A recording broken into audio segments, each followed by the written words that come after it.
Personne ne peut nier que les musulmans sont arrivés même à l'Europe de l'Est, l'Europe occidentale également, etc. Mais en fait, ça va nous pousser, comme je disais, à soulever certains points qui sont un peu pas en notre faveur. Pas en notre faveur, car si vous prenez la propagation de l'islam à l'époque de Abu Bakr et Omar, n'est pas la même que celle du régime Omeyyade ou de Bani Abbas. Il y a une grande différence d'éthique. C'est que le régime de Bani Omeyyade s'est servi des hommes et des femmes, a rendu des nations, des peuples esclaves pour qu'ils puissent étendre sa terre et son pouvoir. Ce n'était pas de façon conforme à l'islam. On a exterminé des peuples entiers au nom d'Allah, mais en vérité, c'était au nom de nos intérêts personnels. Et c'est ça qui a, comment dire, précipité la disparition du régime omeyyade. Car le régime omeyyade, son projet, au début de l'islam, lorsque face aux différentes révolutions, qu'est-ce qu'il a fait? Il a mis une politique en place qui n'a fait qu'opprimer les autres peuples, surtout les non-arabes, les Irakiens, les Perses de manière générale, l'Afghanistan, Tadjikistan, Kazakhstan, etc., le Pakistan, une partie des Indiens, il a vraiment été injuste avec ces peuples-là. Et c'est ces peuples-là qui vont désigner les Bani Abbas, vont choisir les Bani Abbas pour se révolter contre le régime omeyyade. Et même, cela a engendré même des hadiths qu'on trouve même dans nos recueils, malheureusement, dits authentiques. Les hadiths qui font éloge à Quraysh.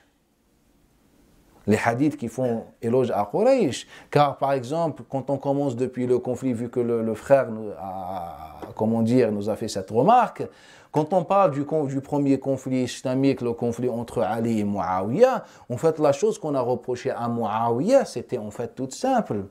On a dit à Ali ibn Abi Talib, on lui a dit, tu n'es entouré que par Al-Hamra, comme rapporte Abd ibn Abbad d'après Ali ibn Abi Talib, Malik al-Ashtar également le rapporte d'après Ali ibn Abi Talib, comme il s'appelle Al-A'mash, Asim ibn Abi Nujoud et encore d'autres le rapportent. En fait, qu'est-ce qu'on a reproché à Ali ibn Abi Talib? On lui a dit, Ali, pourquoi tu es entouré par Al-Hamra? Al-Hamra, c'était le surnom des non-arabes. Les non-arabes perses, on les a surnommés laqabnahum bil-Hamra.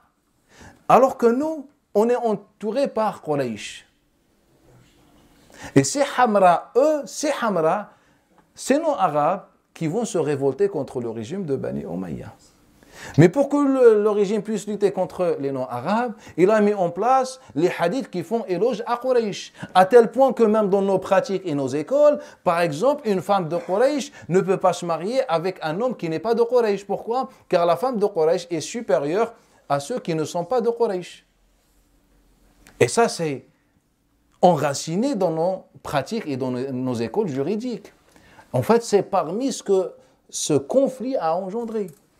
Après, qu'on parle des Noirs qui étaient avec Ali ibn Abi Talib, et d'un coup, on se retrouve avec des hadiths qui tout simplement anti-noirs, comme le hadith qui nous dit « Tazawwaju, mariez-vous avec une waloud, une porteuse d'enfants, une femme qui porte d'enfants, même si elle est noire. » Qu'est-ce que vous en pensez de ce hadith-là?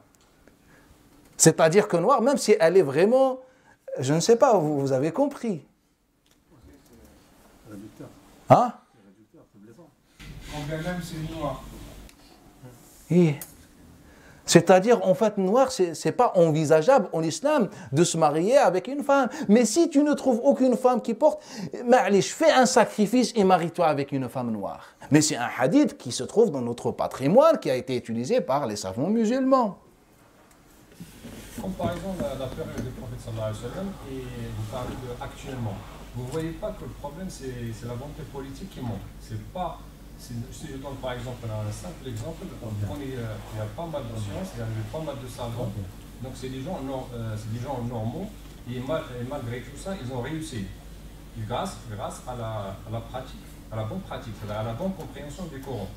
Je cite par exemple dans la médecine, il y a Avicenne, Ibn Sina, Ibn Qayyim al-Jawziyya, dans la nutrition, Ibn Qayyim al-Jawziyya, dans les mathématiques, il y avait le Jad ibn Hayyan, il y avait beaucoup des savants, c'est-à-dire qu'ils étaient bien.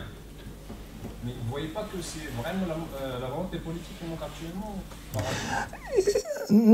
En fait, ceux qui ont réussi, en fait, ce sont des individus et c'était grâce à leur motivation.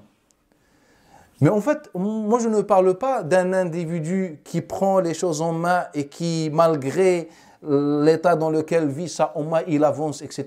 Il fait comme ses savants. Mais en fait, moi je parle du discours. Et ce discours-là a causé la disparition de cette volonté, bien sûr, politique, car un Nabi, au final, était le dirigeant. Et qu'est-ce que le Nabi sallallahu nous a dit? Al-ulama warathat.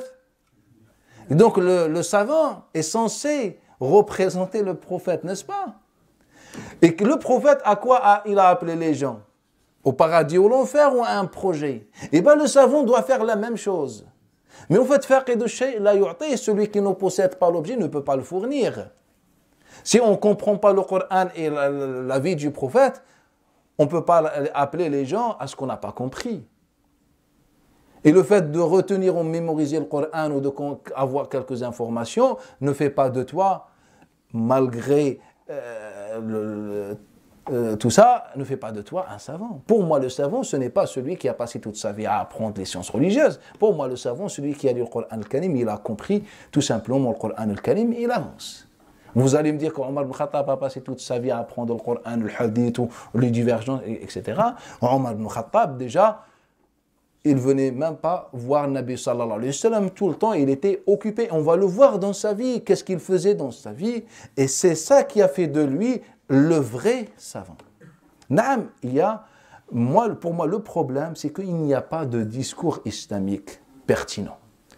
Et ce manque-là a engendré ce que le frère nous a dit, le manque de la volonté politique, etc. On n'a pas de projet. Regardez, ça fait combien d'années on est, par exemple, en France. Qu'est-ce qu'on a apporté? Qu'est-ce qu'on a produit, nous les musulmans?